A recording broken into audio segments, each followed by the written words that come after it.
There's a creekside trail near where I stay. I go there and meditate most every day. The mirror of the water shows a changing sky. Fallen colored leaves of autumn go floating slowly by. I try to listen deeply to the water's sound. It helps me with these questions that go round and round. I wonder and I worry, did I get things wrong? Perhaps I'll hear my answer in your soft and quiet song. Oh, I need a bird's eye view down here in the trenches. I'm losing my perspective. Won't my feathered friends please come to my rescue? Take me on a journey full of fresh air and endless blue. Loo-loo-loo, la la la. Ah, la la la. A flutter of your feathers and a flash of blue. You probably feel my eyes on you. I can see you hopping from tree to tree. I envy you your freedom, and I guess you don't envy me. Oh, I need a bird's eye view down here in the trenches. I'm losing my perspective. Won't my feathered friends please come to my rescue? Take me on a journey full of fresh air and endless blue. Loo-loo-loo, la la la. Ah, la la la la.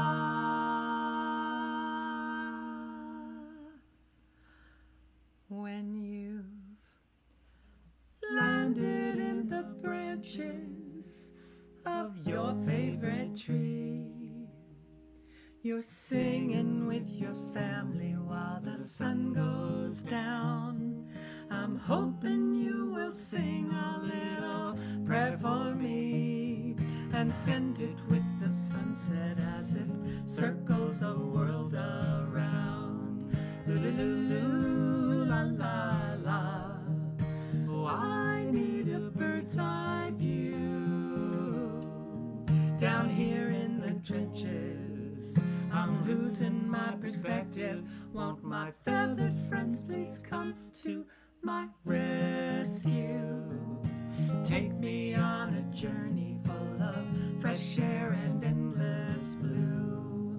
Loo-loo-loo, la la la. Oh, I need a bird's eye view. Oh, I need a bird's eye view. Take me on a journey full of fresh air and endless blue. Hi, everybody. So good to be seen, to know that you're out there. You are now in our living room in Ashland, Oregon.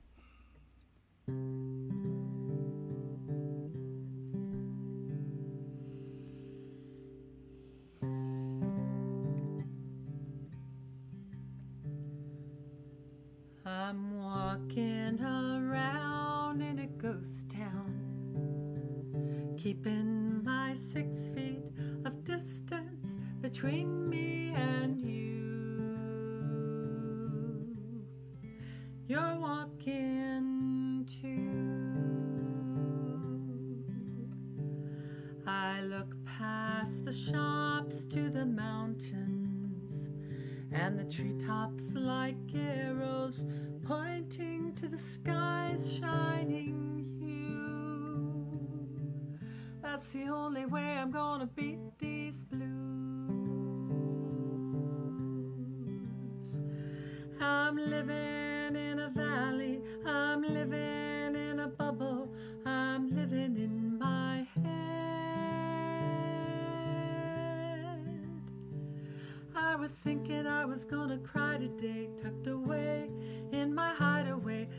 took a walk instead. And this is what I see. I see sadness behind your eyes and kindness. I'm not surprised. I think you're just like me. I'm walking around in a ghost town, keeping my 6 feet of distance between me and you. You're walking too. We're living in a valley, we're living in a bubble, we're living in our heads.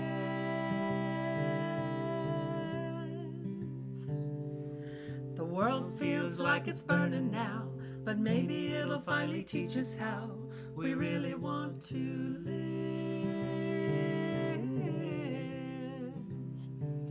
We're living in a valley, we're living in a bubble, we're living in our heads.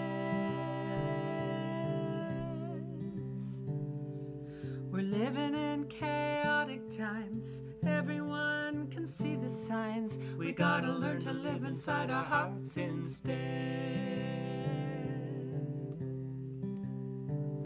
We're living in chaotic times, everyone can see the signs. We're gonna learn to live inside our hearts instead. I'm walking around in a ghost town, keeping my 6 feet of distance between me and you. You're walking too.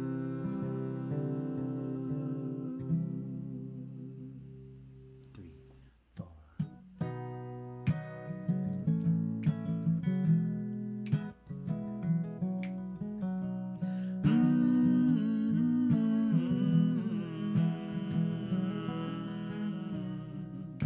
He didn't look much like a holy man.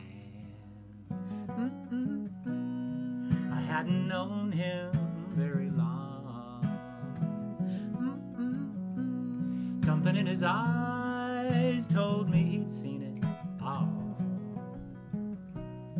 And so I sang him my sad song. I said, I've been chasing women half my life. The other half, they're chasing me. It always seems to lead to trouble. What can the problem be? He said you gotta be loved. Be loved.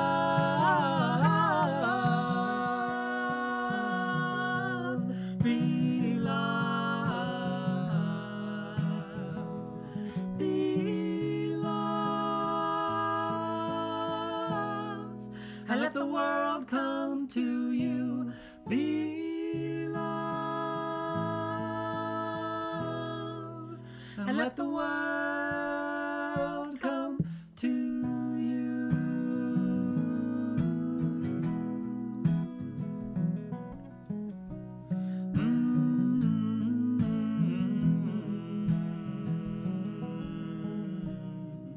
He said, I understand the mission. To find the one you're dreaming of. And in these days, I know you truly can. Look everywhere for love. But think about it, where does love come from anyway? You know it comes from you and me. What a funny game to look for love. when you own the factory. Be loved. Be loved.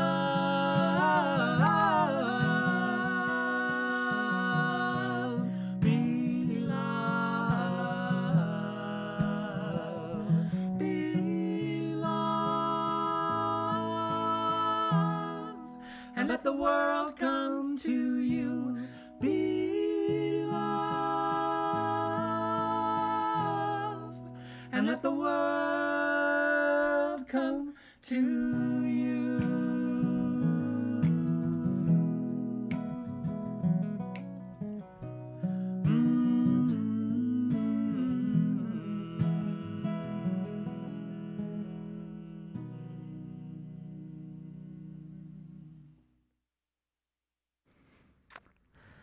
Good morning and Happy New Year, everyone. My name is Meg McGuire, and I am grateful to be the Ministerial Intern this year here at the First Unitarian Universalist Society of San Francisco. And I want to welcome you to worship. Whoever you are, however you find yourself this morning, welcome. I invite you to download our order of service from our website or the description of this video so that you can follow along through the service. And whether you're a newcomer or a longtime member, we hope you'll consider joining us for Zoom coffee hour right after the service, where you can connect with others from this community in small groups. I'm so glad to be here with you, so to speak, thanks to the magic of Livestream technology and the efforts of so many people who I want to take a moment to recognize before we begin. Thank you to Jonathan Silk, who handles so much of the technology that makes this remote version of worship possible. To Eric Shackelford, who is on our now multiple cameras. Joe Chapeau, monitoring our chat and social media. Thomas Brown, who opened the building this morning and made it so that we could be here. And of course, our senior minister, Reverend Vanessa Southern, who is leading worship with me here today. You'll notice that this morning's worship will include some pre-recorded pieces that allow us to bring new elements into worship. We'll take in another installment of the Two White Zone, a skit written to support us in this community's continued growth toward beloved community. I want to thank Mari Magaloni, Michael Bossier, Rochelle Forte Wabibia, and Don Shearer, who co-authored the skit, and Leslie Trook and Lori Lai, who in addition to Don and Michael, showed up with their acting chops to make the skit possible. We're grateful too for the inestimable work of Mark Sumner, our music director, for coordinating and curating this morning's musical offerings. We'll hear more from the Harmony people, who we just heard from, who you may remember from a few years past. And this is a sweet opportunity to bring them into this time from their home in Ashland, Oregon. Thank you also to our organist, Reiko Odelaine, pianist, Miwa Steger, and soloists, Leander Ram, Brielle Marina Nielsen, Ben Rudiak Gold, and Asher Davison, who made possible our hymns and other musical staples. And lastly, thank you to all of you for being here. As we have each Sunday since March, we begin by lighting our blue candle in honor of all of you who, not here in body, we nevertheless feel with us here in spirit. And with the kindling of this flame, we bring you a bit more into this space.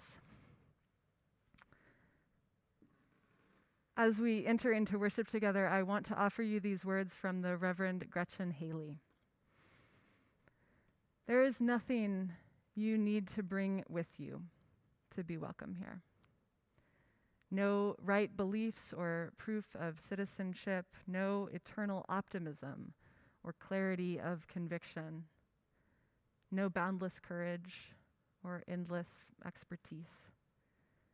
You do not need to know what brought you here or how you will solve that problem you are turning over and over and over in your mind. Your bills do not need to be paid, and your checkbook can be a mess. Your children may have been up half the night. Your hearing aids may not be working, and your knees may be creaking.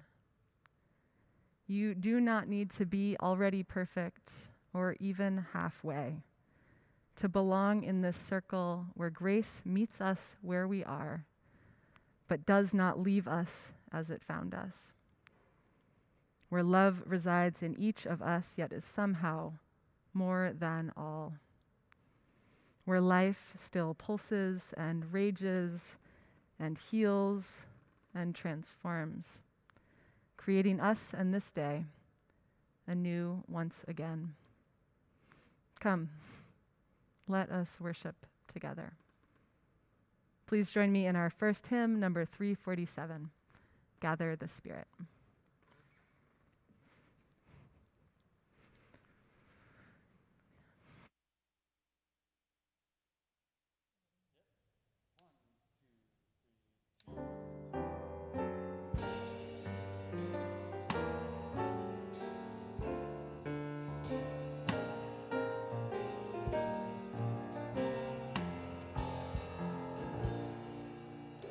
Gather the Spirit, harvest the power, our separate hearts will kindle one flame, witness the mystery of this hour, our trials in this light appear all the same.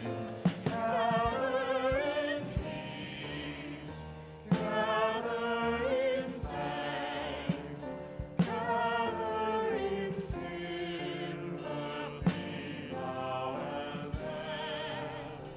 Gather in hope, compassion and strength, gather to celebrate once again.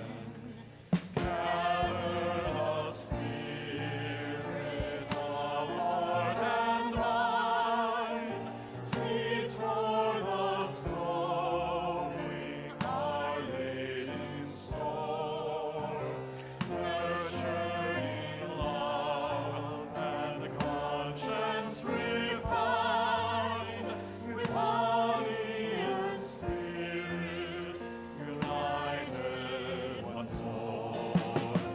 Gather in peace, gather in thanks, gather in sympathy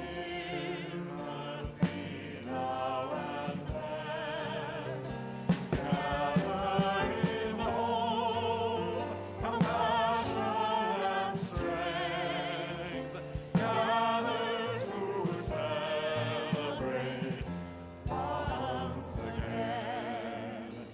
Gather the Spirit growing in all, drawn by the moon and fed by the sun.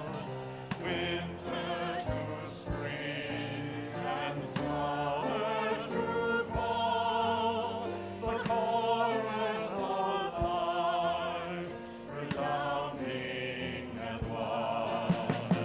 Gather in peace, gather in thanks, gather in sympathy now and then. Gather in hope, compassion and strength, gather to celebrate once again.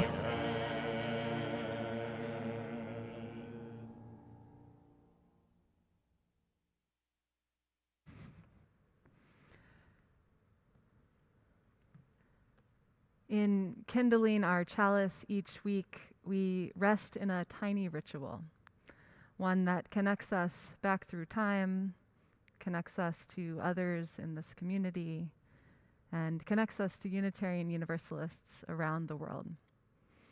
If you have a chalice or a candle nearby, I invite you to light it along with us And please say with me as we do our unison chalice lighting words, found in your order of service.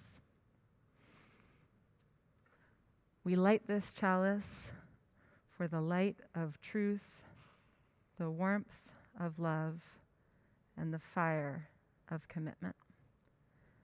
We light the symbol of our faith as we gather together.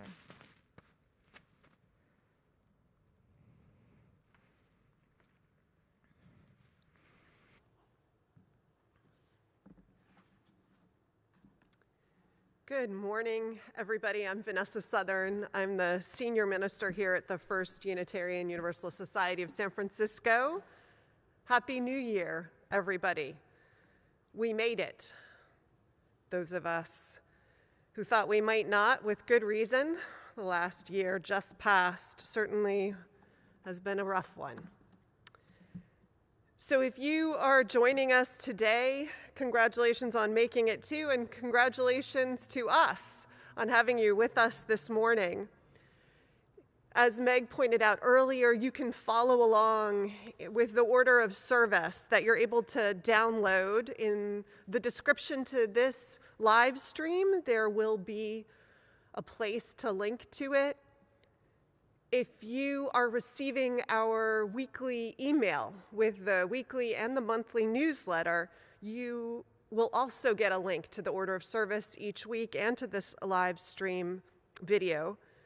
And if you aren't receiving that, please fill out one of our newcomer cards and we will get you on that list to receive the weekly emails.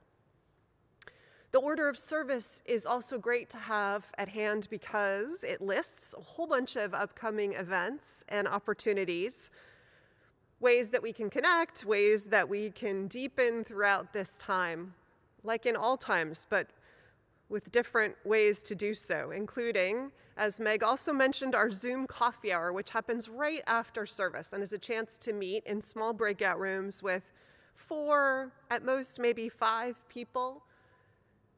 So friendships have already begun there that probably wouldn't have taken place in the mix and melee of our in-person coffee hours. So take advantage of the opportunity while it lasts to do that. And also take advantage, please, of the opportunity to join in anything and everything that interests you that is listed in the order of service. So let me call to attention a few things. Our small group ministry, which are groups of no more than 10, often about 8, that meet every other week to monthly. There are signups now for the spring sessions of small group ministries where you'll be assigned to a group and a time and a link that makes it easy for you to join. And again, a chance to have conversations that ask some of the bigger questions, deepen you into community and connection with yourself and others. So please, look into signing up for our small group ministry program. There are also wonderful conversations coming up in the next month about a whole bunch of topics that are deeply relevant to our future as a nation, as a state. Today at 1 o'clock, the forum is hosting a program on our path to clean energy. But in upcoming weeks, you'll see a number of fantastic programs, including 2 that are not mentioned in this week's order of service, but I want to put on your calendar so you hold time for them. One is on Saturday, January 16th at 11 a.m. Paula Cole-Jones, who is the former president of DRUM, which is the acronym for Diverse, Revolutionary, Unitarian, Universalist, Multicultural Ministries. And also she is a founder of ADORE, a dialogue on race and ethnicity. She's going to be speaking about the proposed 8th principle that we are beginning to look at as a congregation. So I invite you to join that. Paula Cole-Jones is a phenomenal speaker and leader in the movement. It's amazing that she's going to be with us. So I hope you'll join me and others as we link in to hear her talk about this work. And the following day, we are equally as lucky. It's a star-studded weekend because at 1 p.m. on Sunday, January 17th, the Reverend Leslie Takahashi, who's the senior minister at the Mount Diablo Unitarian Universalist Church and who is chair of the Unitarian Universalist Commission on Institutional Change, she is going to be speaking about the work that the commission just finished and its report called Widening the Circle that many of us have been reading chapters from before our meetings to deepen our understanding of where institutional racism and the work for equity and inclusion and diversity stands in our movement. It's fantastic work, and we get to hear a little bit of the inside view and sense of where the work is taking us from Leslie Takahashi. So an amazing opportunity to have her speak to us. But there are lots of other things, opportunities for spiritual practices that folks, members of the congregation, are offering that have been phenomenal and continue. Our Wednesday morning vigils are coming up again, so please join us for those. Our virtual art show with art from members of the congregation and the community. Our new Unitarian Universalist class, 2 sessions in February for those who want to learn more about Unitarian Universalism and this community. And don't forget to put on your calendar February 5th, Friday, for our live auction, and make note that the week before will be our silent auction. I just heard this morning that one of the gifts for the live auction will be, I think it is, it's a period of time in a penthouse in Waikiki and then miles to get you airfare there. So, it's even just to dream about that possibility is worth a bid, in my opinion, these days. So I hope you'll put that on your calendar too. Our offering this morning, which we will take later in the service, I want to give you a little heads up, is going to be taken for our Unitarian Universalist Service Committee, which does work domestically and abroad to kind of plow our values in support and allyship with grassroots organizing around human rights and justice work. Some of you kept guests at your table boxes through the holidays, the December holidays, and it's your chance to translate that into a gift to UUSC, or those of you who would just like to make a gift in commitment to that work, you can do so.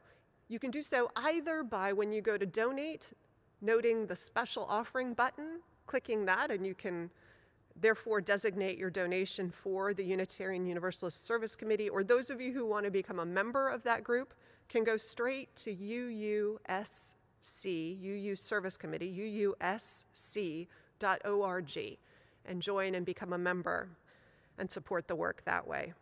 But either way, we invite you to be part of expressing your values in the world through this amazing organization. I believe that is all I'm going to call your attention to this morning. And so our invitations to deeper commitment and connection will close, and we will invite you into a deeper dimension of worship as we center ourselves, singing our meditation on breathing.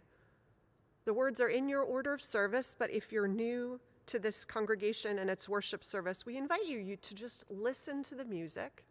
The words are simple, and join in as you feel called, and then surrender to the music as it invites you deeper, and we sing it together. Welcome to worship.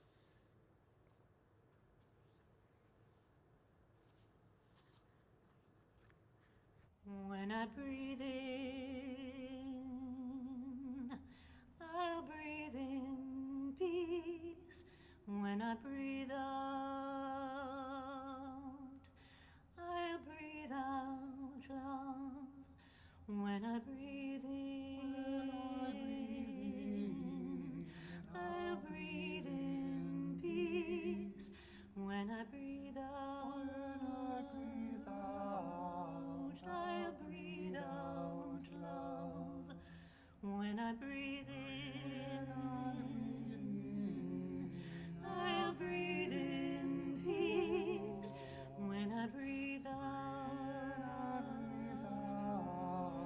I'll breathe out love. When I breathe in, I'll breathe in peace. When I breathe out, I'll breathe out love. When I breathe in, I'll breathe in peace. When I breathe out, I'll breathe out love. When I breathe in, I'll breathe in peace. When I breathe out,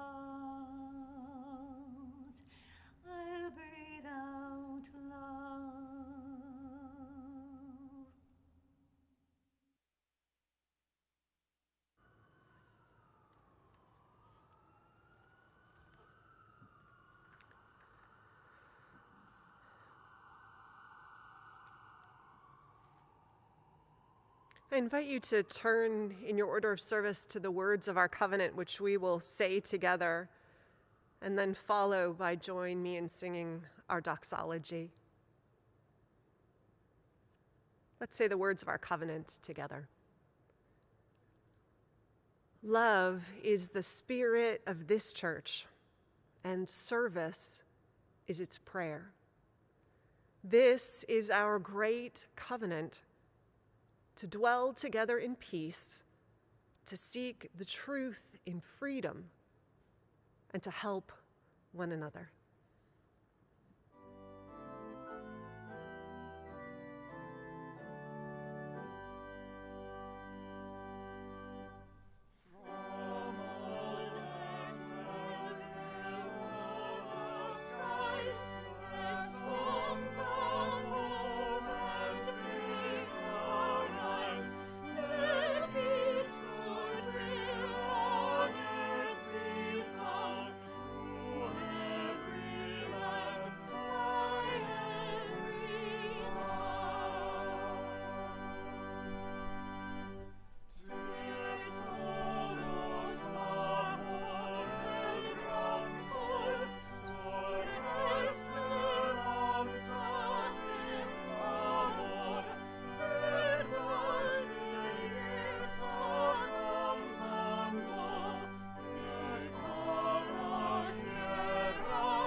Recognizing there is human suffering all over this world in the course of natural and human catastrophes, we ring our gong today in honor of 3 such places of suffering and struggle.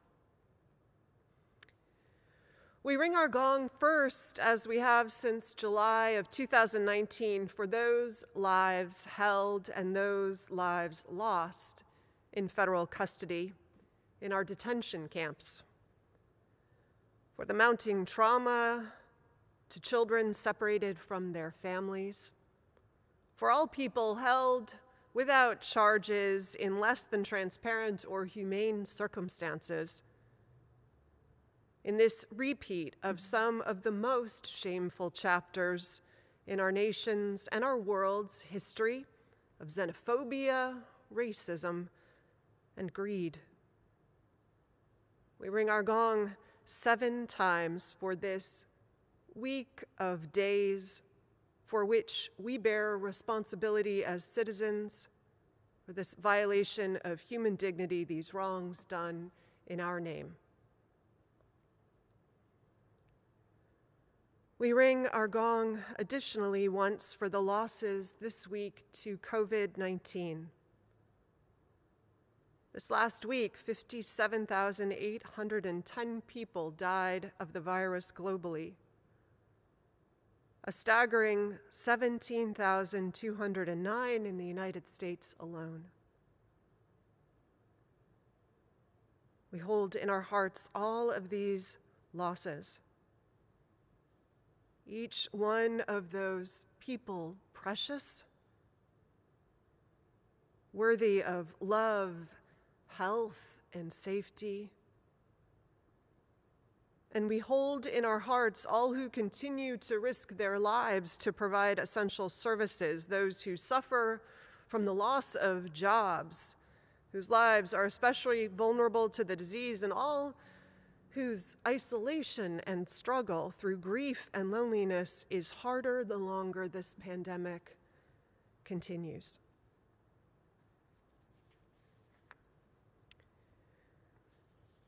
We ring our gong one final time this morning for the people of color. Here in this congregation and across Unitarian Universalism, for whom the beloved community has fallen short. For all who have been harmed by microaggressions or unwitting cultural bias.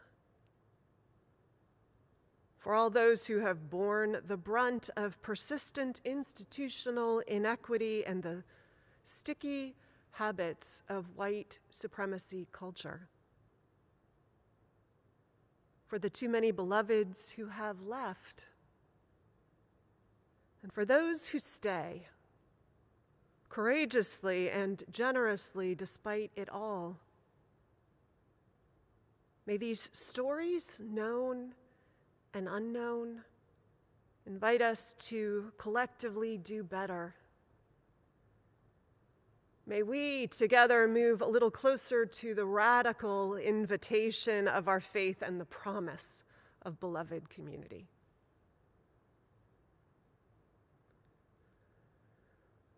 So much to remember and to hold. May we keep those we have named and their families in our thoughts and in our prayers. And may we ease the tide of human suffering this coming week, howsoever we can.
May we enter now into a time of shared silence, of listening, softening, or stillness. As we do, I invite you to do whatever you are moved to come a bit more fully into this present moment.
Do you feel that? Gwen Matthews asks us. Feel that? Each breath, every inhale, exhale, we are living, breathing, connected. We are the whole, complete, beautiful selves that we were born to be. Feel that? In your bones, in your muscles, in your heart and your blood. That is the extraordinary you. The you who was born for this time, this place, this moment. Feel that? The struggle, the worry, the pain, the loss, the grief. It is still you. You are still whole, complete, beautiful, extraordinary. Feel that.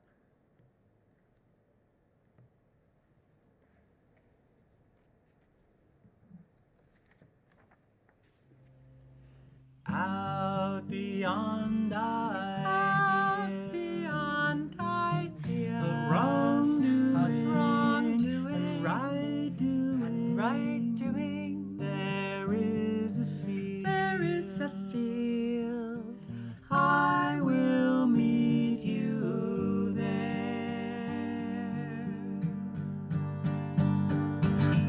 When the soul lies down, The soul lies down in that grass. the world is The too world full is too to talk full to about. talk about.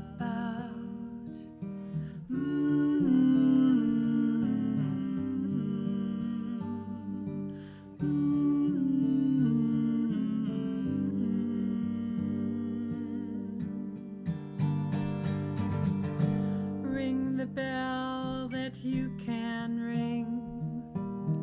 Forget your perfect offering. There is a crack in everything. That's how the light gets in. Oh, that's how the light gets in. Oh, that's how the light gets in.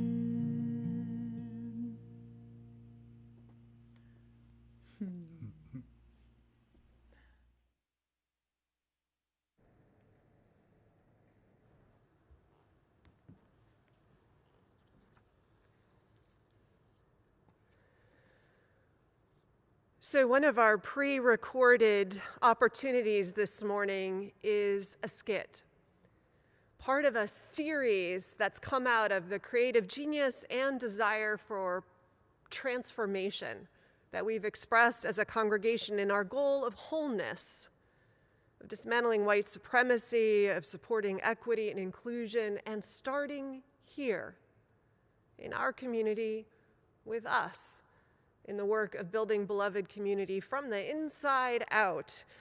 The skits, the 2 white zone skits that many of you have already enjoyed, and if you haven't, please go back if you're new to the community and look for them. They're available on our media site on YouTube. Are ways to point out the microaggressions, the racial aggressions that happen among us, and to learn from them.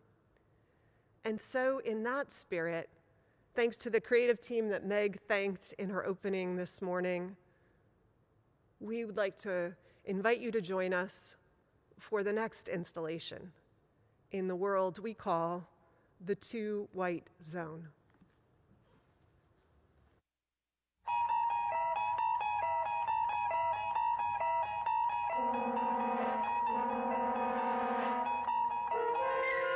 Imagine, if you will, a world of black and white shown through a prism of colored pixels.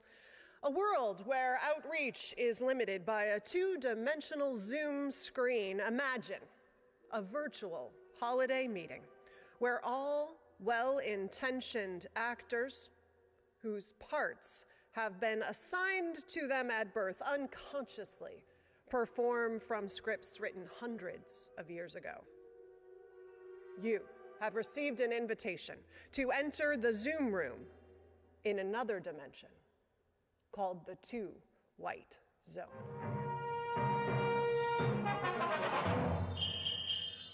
Welcome, everyone, to the White Action Sensitivity Project Zoom Christmas Party.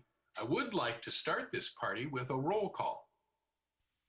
Lance Almond, Committee Diversification Chair, present.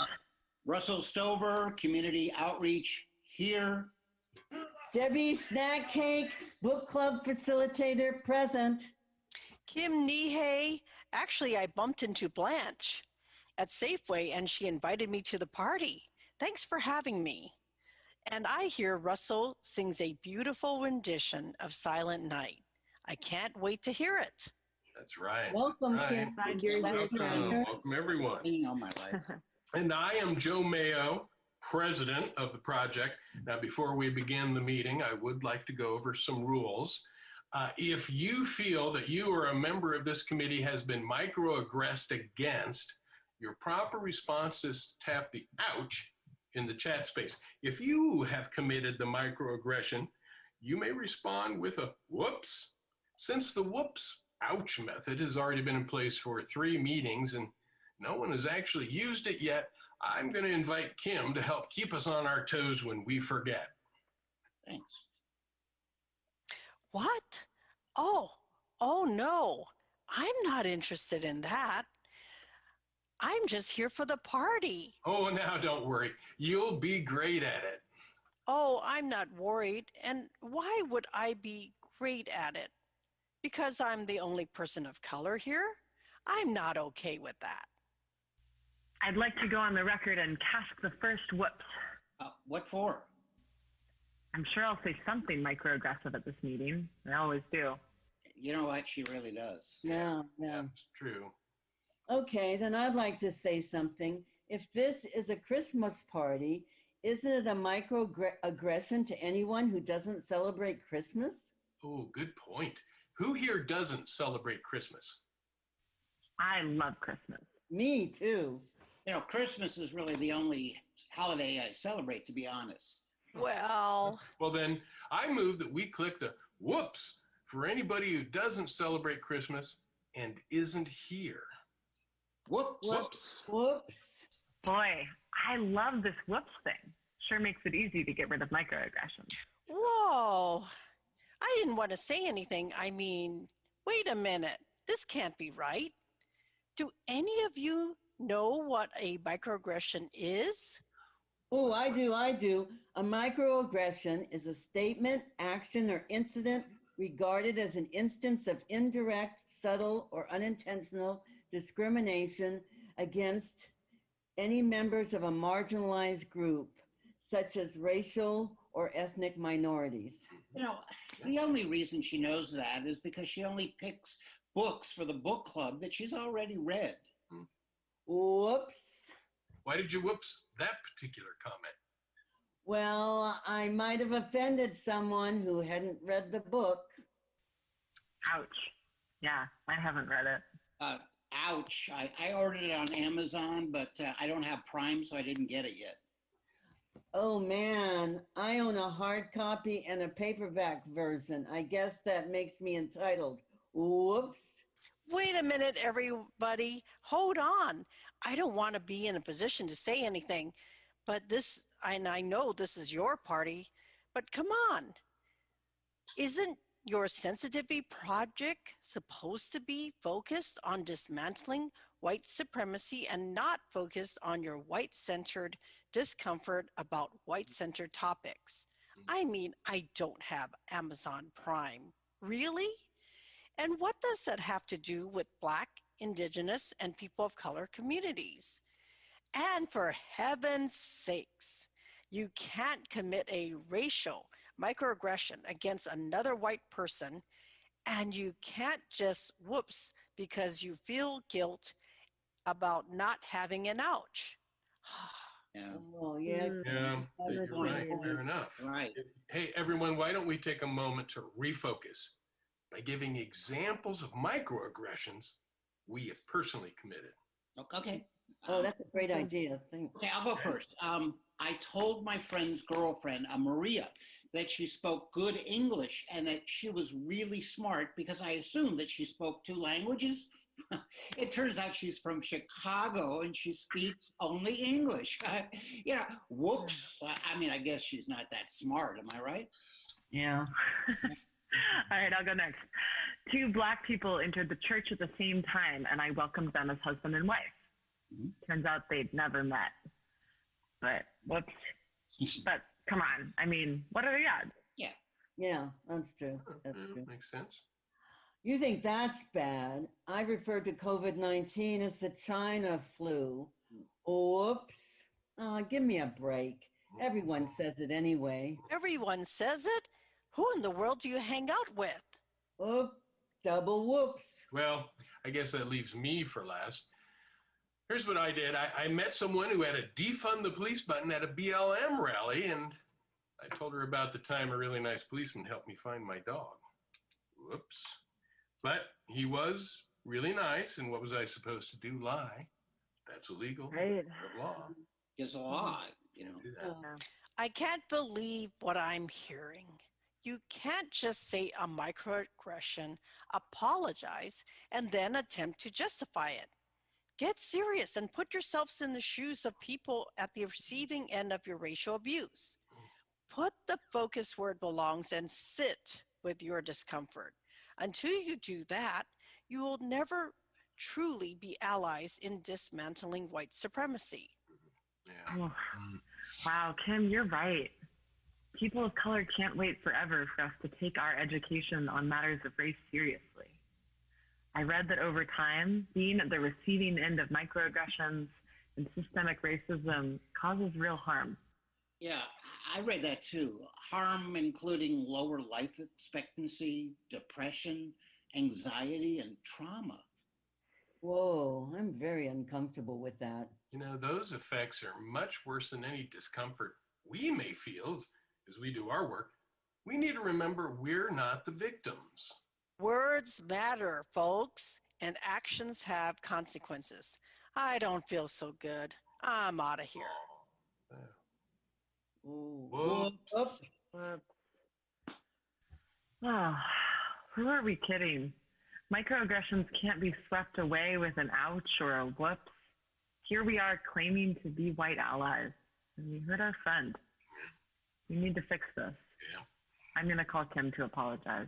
You know what? Me too. I'm going to call Kim to apologize without expecting anything in return. Yeah, same here. And I won't make this mistake of trying to justify my actions. My intentions are less important than the effect my words and actions have. Yeah. Right.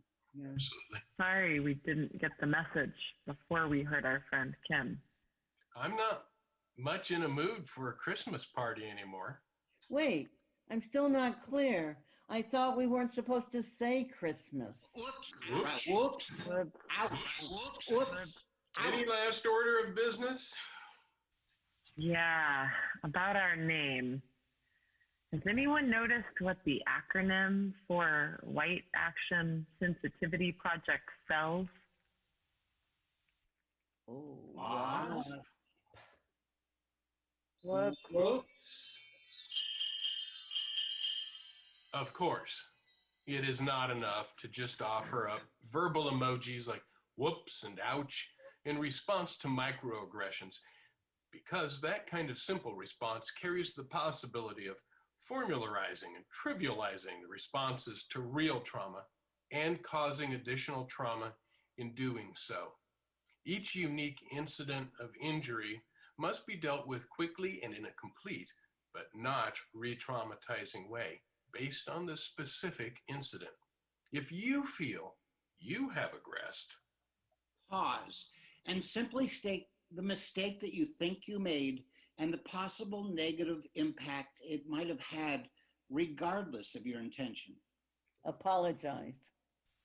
Ask what must be done to make things right. Move on.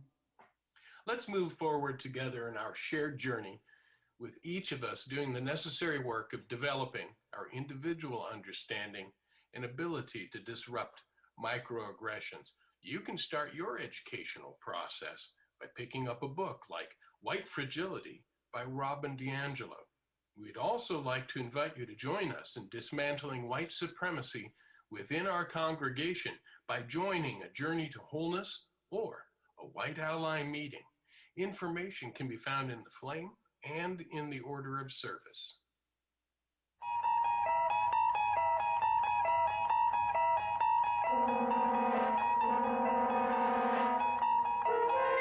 A Zoom room where the connection can be interrupted by the static of white fragility and white-centeredness. A meeting where self-awareness is enhanced by the awareness of those who have been harmed. A conversational milestone on the path to anti-racism as a spiritual practice. You notice the signpost up ahead, pointing you in the right direction, leaving the limits of the too white zone.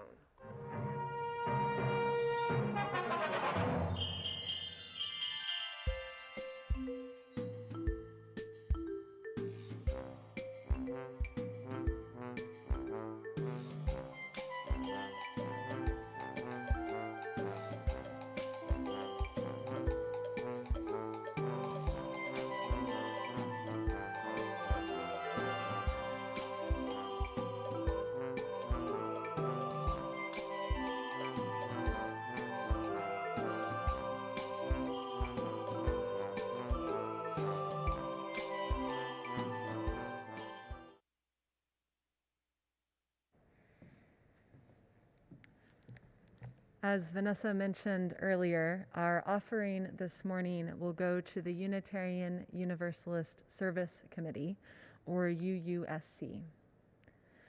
UUSC advances human rights and social justice around the world, partnering with those who confront unjust power structures and mobilizing to challenge oppressive policies. Their work is grounded in the belief that all people have inherent power and dignity. Donations today of $150 or more will be matched by the UU congregation of Shelter Rock. The offering will now be taken and gratefully received.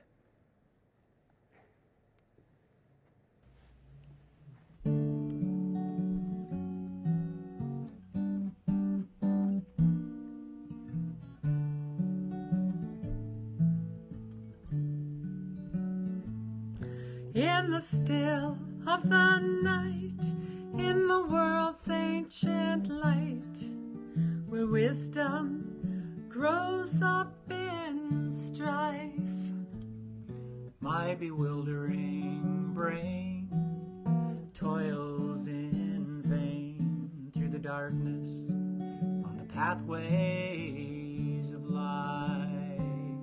Each invisible prayer is like a cloud in the air.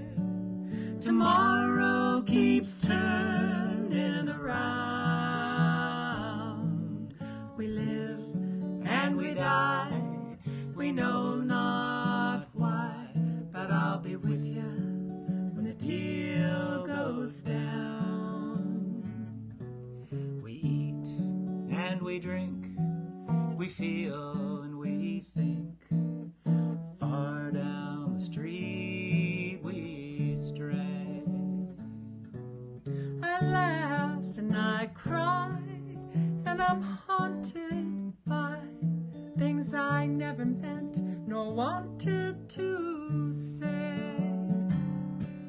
The midnight rain follows the train. We all wear the same thorny crown. Soul to soul, our shadow and I'll be with you when the deal goes down. Well, the moon gives light, and she shines by night when I scarcely feel the glow. We learn to live, and then we forgive. Over the road we're bound to go. More frailer than the flowers, these precious hours that keep us so tightly bound. You come to my eyes like a vision from the skies, and I'll be with you when the deal goes down.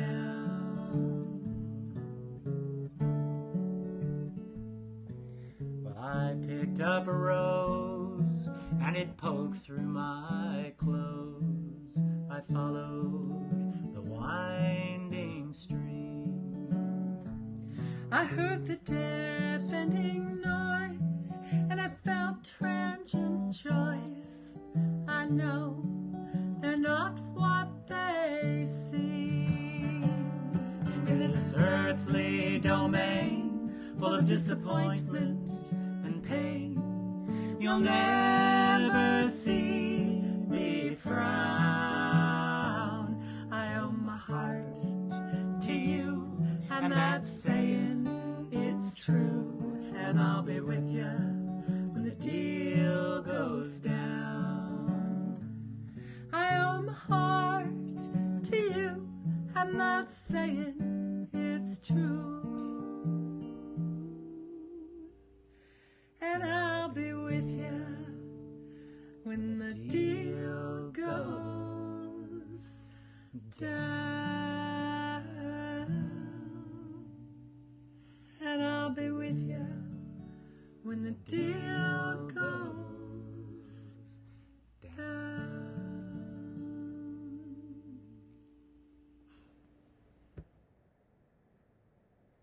Our reading this morning is untitled. It's by Sarah Lawal. Because I hate resolutions, I make promises of imagination, making manifest the little dreams buried this year, and bigger hopes crushed by 1,000 little cuts by the sweeping tidal waves of 2020. And also promises to hold on to the lessons lingering in the muck and beauty of it all. I promise to get outside every day, to drink in the cool air and look up at the sky, to hug trees and smell flowers, and to bring more green inside. I promise to water those plants too. I promise to stay slow, to sit and stare, to take more naps, to say no and yes more often. I promise to love more freely, to keep cooking and making bread. I promise to say thank you for the little things and big things every day. I promise not to get too comfortable or too righteous, to let in enough pain to stay fired up, committed to the dream of belovedness, the dream of the emerging world where our liberation is bound up with everyone and everything, always beckoning us to see more clearly, to love more dearly. I promise to let the fires burn away the old, crusty obstacles and excuses, and make space for new dreams, for all that imagination can conjure, to notice the light and let it shine, to fan the flames of hope and cleanse the spirit, And let life begin again, renewed, gentle, following the sparks into the next unknown.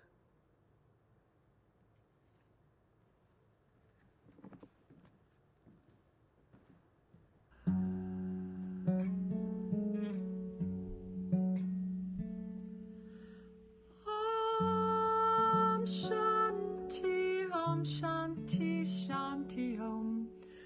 Om Shanti all the way home. From Big Bang and starseed osmosis catharsis, we swam our emergence through waves, tides, and time. We started out single-celled critters in the ocean, evolving through yin-yang, our consciousness climbed. We are the two-legged keepers and worshippers, lovers and abusers of life. We stand in our ignorance, brilliance, indifference, awestruck by our mastery and strife, singing Om Shanti, Om Shanti, Shanti Om, Om Shanti, Shanti, Shalom. Om Shanti, Om Shanti, Shanti Om, Om Shanti, Shanti, Shalom. We speak of ascension now, chakras and synergy, indigenous wisdom and crystalline earth, power and energy, conscious creation. Our spirit guides whisper life, death, and rebirth. We are the two-legged dreamers and beam weavers, living our visions and prayers. We're muscle and motion, emotion, commotion. We're labors of love, sweat, and tears, singing Om Shanti, Om Shanti, Shanti Om, Om Shanti, Shanti, Shalom. Om Shanti, Om Shanti, Shanti Om, Om Shanti, Shanti, Shalom. Yes, we're dancing through labyrinths, spirals, cacophony, harmony, chaos, and stillness and light, affirming our oneness through light years of separateness. Shine like the stars in the dead of the night, singing Om Shanti, Om Shanti, Shanti Om, Om Shanti, Shanti, Shalom. Om Shanti, Om Shanti, Shanti Om, Om Shanti, Shanti, Shalom. Om Shanti, Om Shanti, Shanti Om, Om Shanti, Shanti, Shalom. Om Shanti, Om Shanti, Shanti Om, Om Shanti, Shanti, Shalom. Om Shanti, Om Shanti, Om Shanti, Om Shanti, Shanti, Shalom. Om Shanti, Om Shanti, Om Shanti, Shanti, Shalom. Om Shanti, Om Shanti, Om Shanti, Om Shanti, Shanti, Shalom. Om Shanti, Om Shanti, Shanti Om Shanti, Shanti, Shalom. Om Shanti, Om Shanti, Shanti Om Shanti all the way home. Shalom, Om Shanti, Shalom, Om Shanti.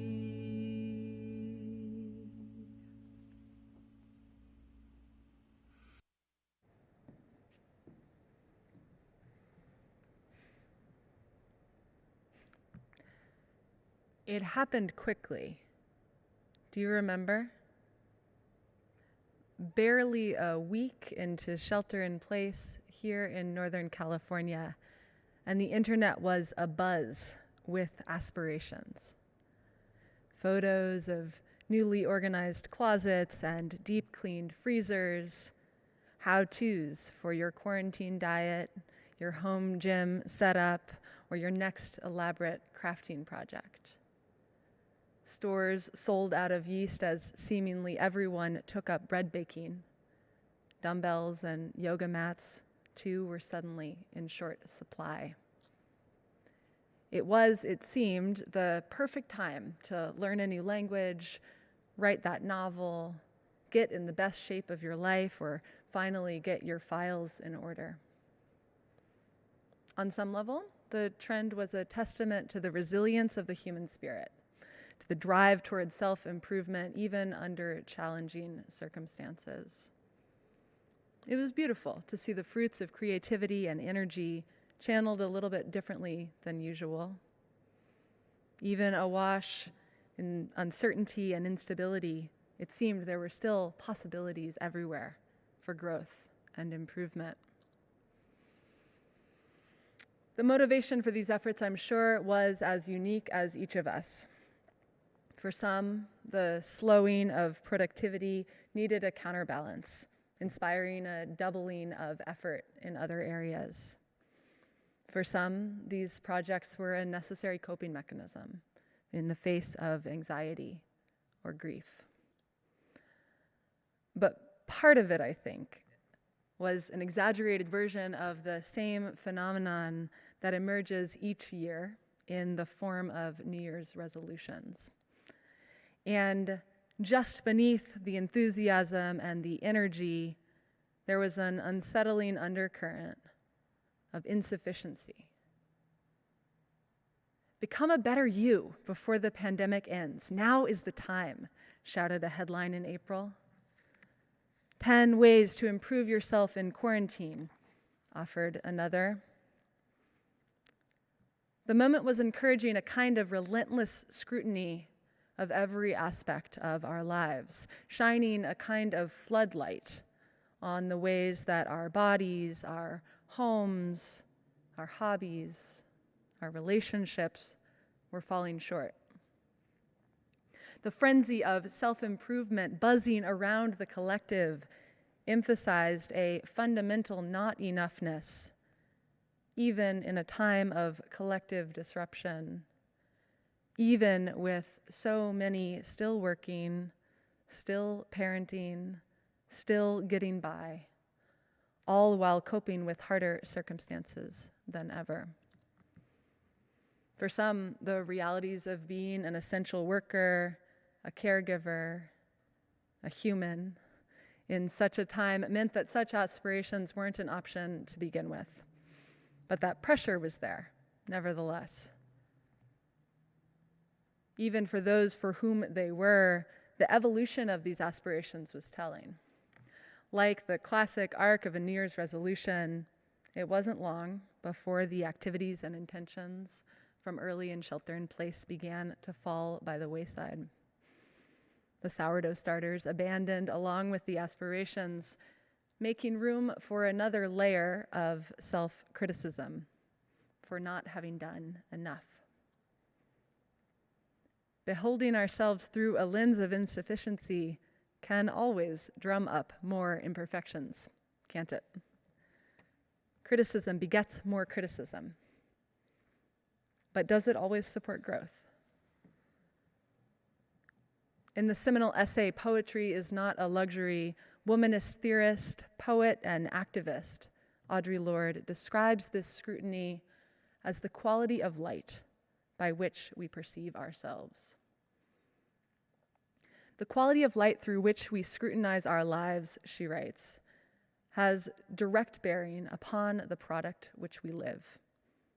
And, she continues, upon the changes which we hope to bring about through those lives. It is within this light that we form ideas by which we pursue our magic, she says, and make it realized. Lord writes here of poetry, not the words and verses, but poetry as way of living, of thinking, feeling, and ultimately creating transformation in ourselves and our world. Under what light do we look at our lives, at ourselves, at each other? Contrast, if you will, the glaring light of a fluorescent overhead to the soft light of candles. Which helps us to perceive more clearly? Without reflection, I would always have said the bright lights. The brighter, the better. Whatever it is that can bring into visibility the inevitable crack, stain, or blemish on whatever it is that's before you. But at dusk, when the time comes to switch from sunlight to another source by which to illuminate our lives, I don't know about you, but I almost never choose the fluorescent overhead these days.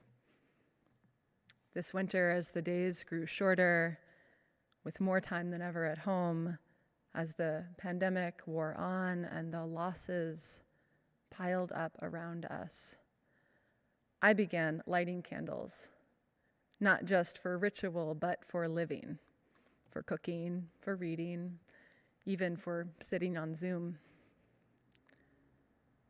While the gentle light of a candle may not expose the dust in the corner, the scratch on the table, the peeling paint on the wall, it does help me to see my space differently, nevertheless, bringing into focus not lack, but beauty and sufficiency.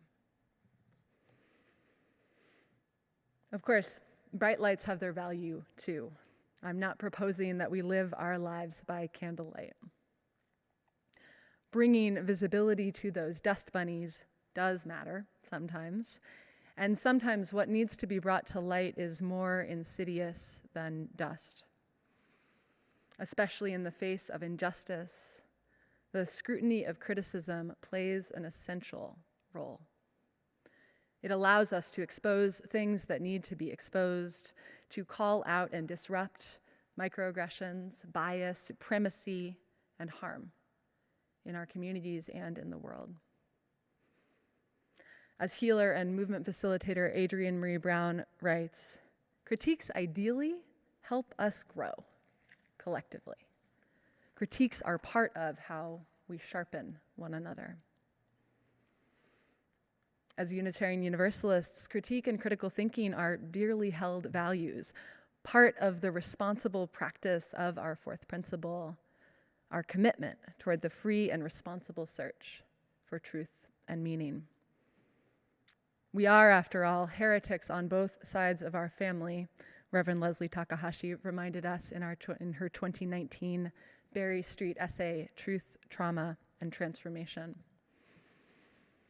In both precious heritages, Universalist and Unitarian, she continues, we come from a line of heretics and questioners, defined and named by theological and political adversaries. It is a heritage to be proud of, but not one free of limitations.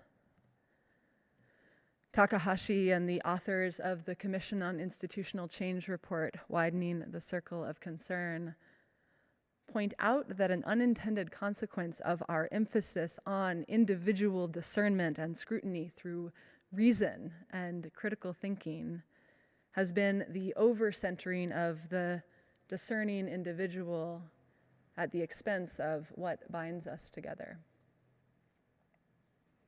Of course, this questioning, critiquing, with all its merits and its shortcomings, is not unique to our congregations. In academia, in social justice spaces, and plenty of other places, I am sure, we are trained to look for the holes in an argument, to notice the inconsistencies and contradictions in an action, to expose first, root out the flaws, to critique, critique, critique. there's some satisfaction in doing so, right? Some gratification in spotting the blemishes and the shortcomings. Sometimes this shrewdness is a gift in service of our individual and collective transformation. And sometimes it isn't. At their best, critique illuminates what needs to be perceived. At their best, critique helps us grow and transform. But when the critical lens becomes supreme over all other lenses, does it actually support the individual and collective transformation that we're after? When too steeped in critique, awash in fluorescent lights, what do we lose? This past summer, I was persuaded to sign up for a singing class taught over Zoom by a friend of a friend. And I entered the class with some trepidation, but quickly discovered that my anxieties were in good company.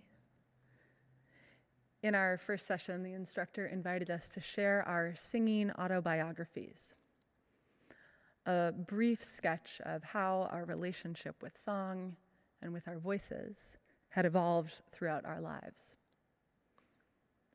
Nora, the first person to share, began with a wistful look on her face.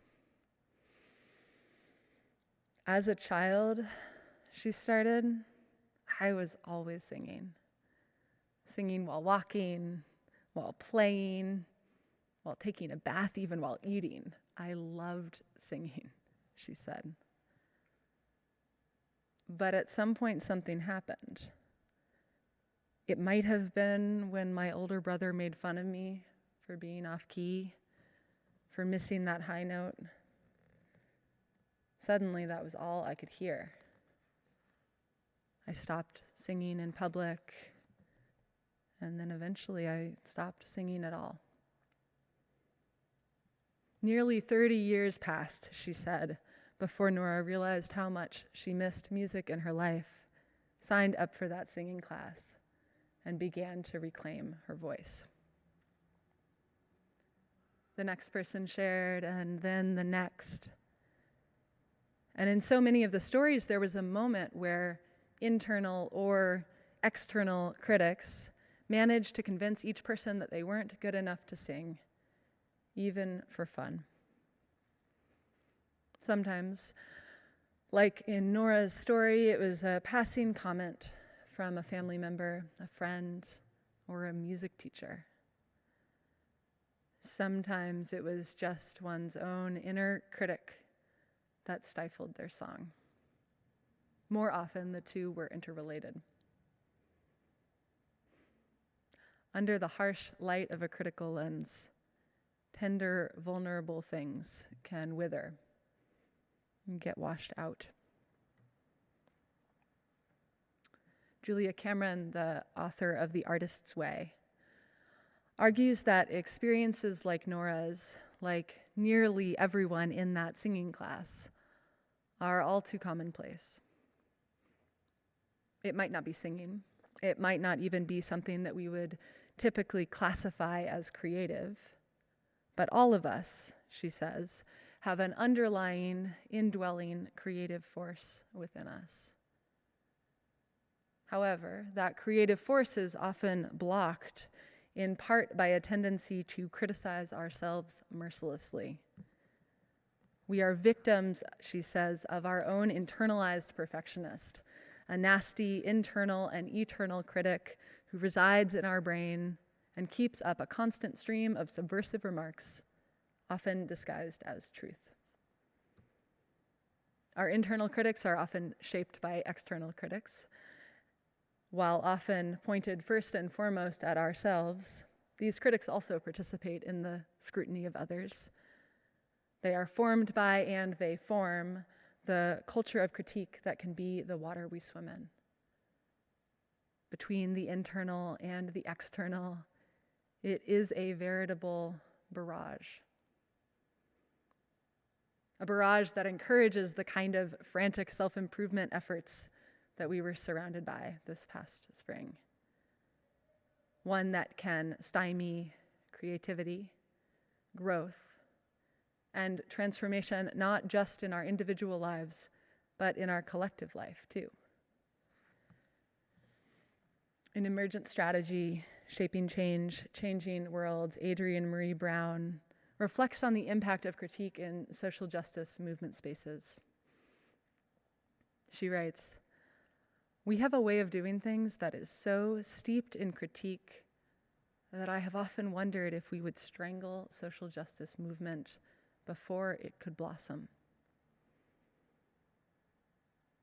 She continues, "These critiques can be excuses to keep us from getting involved or defense mechanisms to protect our hearts from failure.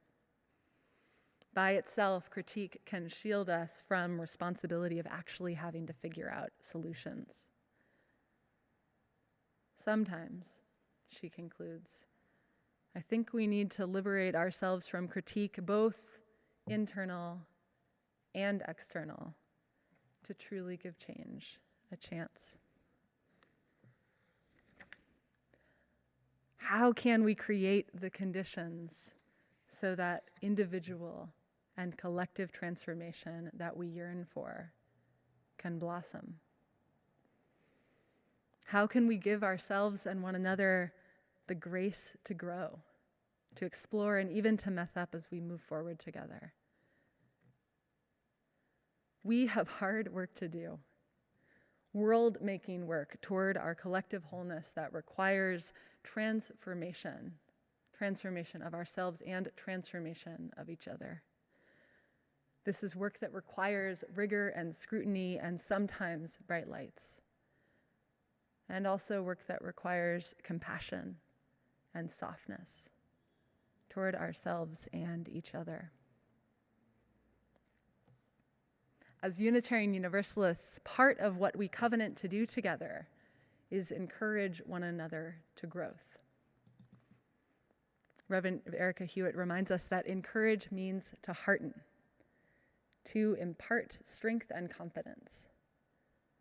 This is our work as a religious community, she says, to encourage one another, to be bold in engaging the world around us, as well as what scares us internally, to give one another the confidence and the heart to live as fully as possible.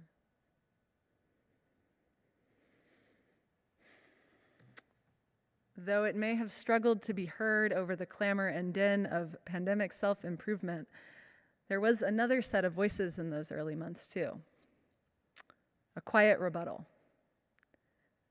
You do not need to learn a language, or lose 10 pounds, or reorganize your closet.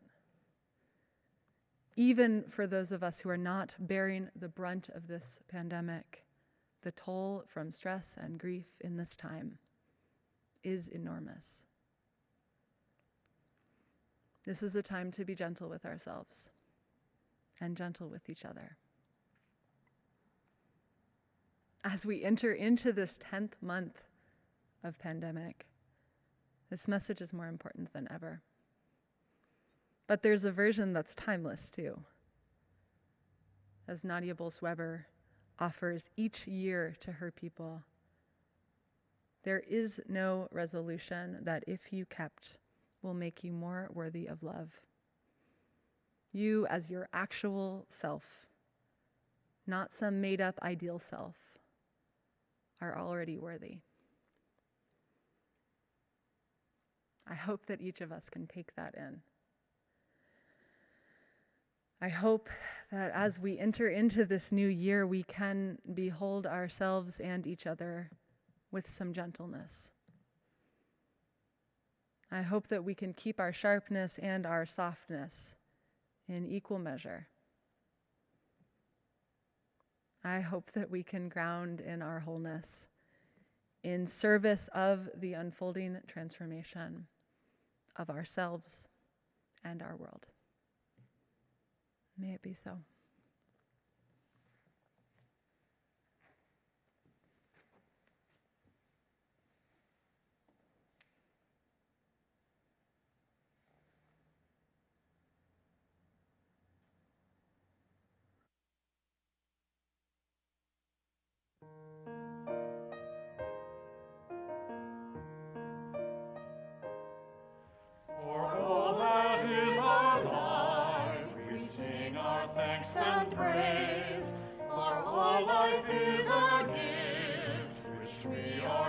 to use to build the common good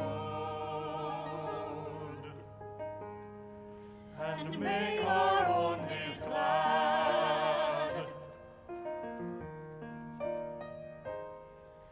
For needs which others serve, for services we give, for work and its rewards, for hours of rest and love, we come with praise and thanks. For all that is our life, For sorrow we must bear, for failures, pain, and loss, for each new thing we learn, for fearful hours that pass, we come with praise and thanks. For all that is our life, for all that is our life, we sing our thanks and praise. For all life is a gift which we are called to use to build the common good and make our own days glad.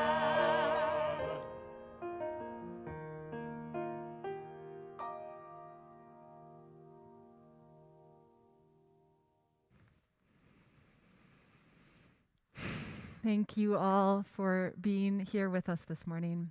I hope you'll again consider joining us in Zoom Coffee Hour. And so, in our comings and our goings, may the light of love shine upon us, out from within us. Be gracious unto us, and grant us peace. For this is the day we are given. Let us rejoice and be glad in it.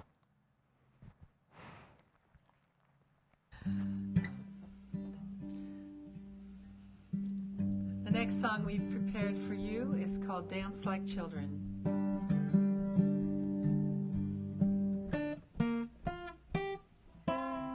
You're in a transformation, and you're working just a little hard.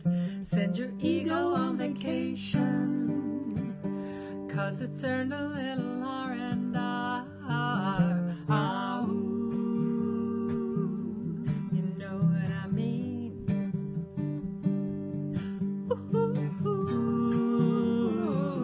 You know what I mean. Let your body do the thinking. Let your heart lay down the beat. Let your feet know more than you do. While you're dancing down the street, while you're dancing down the street. Go on and be a soul gypsy. Wander the world and see what you can see. When you make the journey from the head into the heart, every little moment is a brand new start.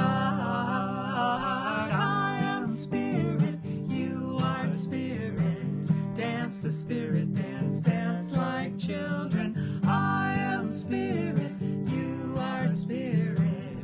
Dance the spirit, dance, dance like children. Dance like children.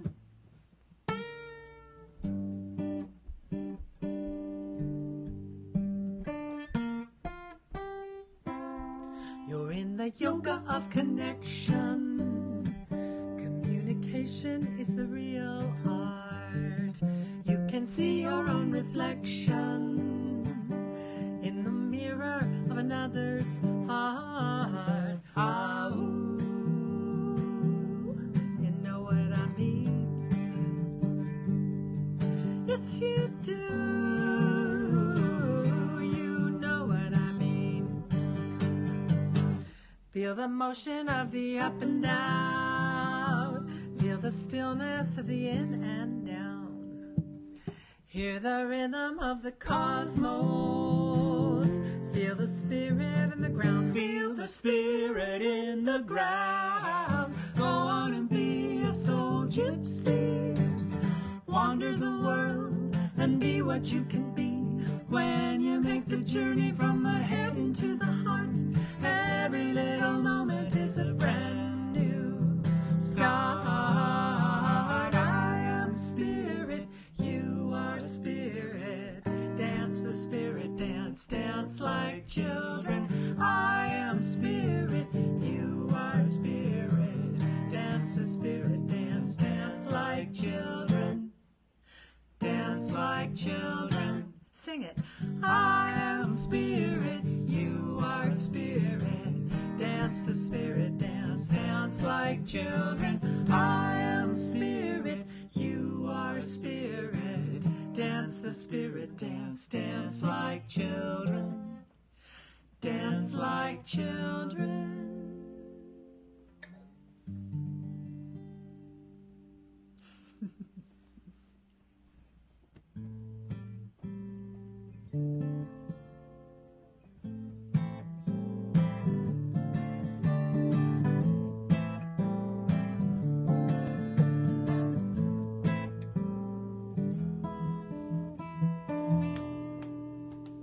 Indigo ocean, turquoise bay, colors of perfection on a sunny blue day. Hey, hey, hey, hey, we're living in a dream. We're living in a dream. Waterfall, mountain stream, jump into the water, cool and clean. Hey, hey, hey, hey, we're living in a dream.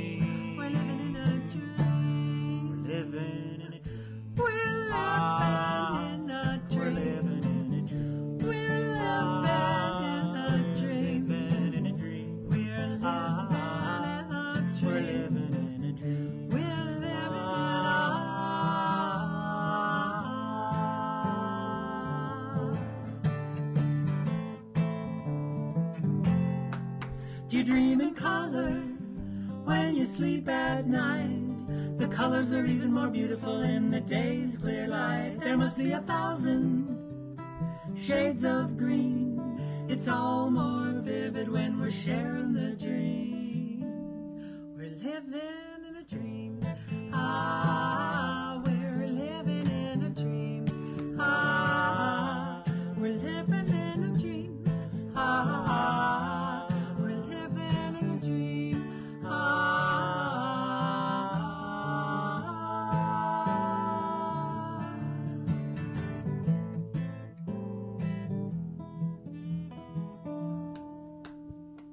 Galaxy M33, that's the farthest thing the naked eye can see. The nearest star lights up our day from 93 million miles away. Hey, hey, hey, hey, we're living in a dream. We're living in a dream. I used to live my life asleep at the wheel, thinking the things that happened to me were oh so real. I opened my eyes, it was plain to see. No longer a passenger in my life, the driver is me. Hey, hey, hey, hey, we're living in a dream. We're living in a dream. We're living in a dream. We're living in a dream. We're living in a dream. We're living in a dream. We're living in a dream. We're living in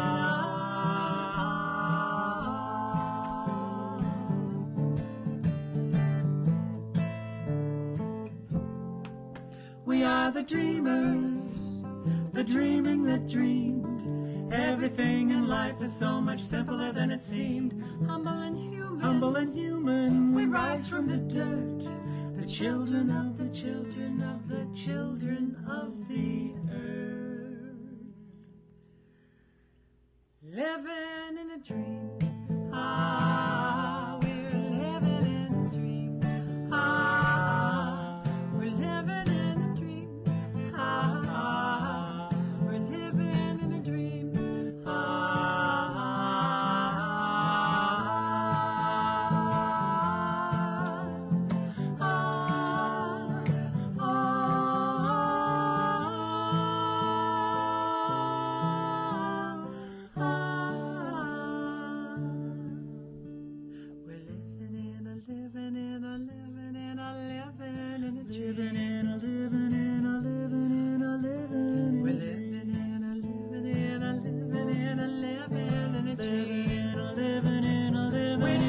living in a dream.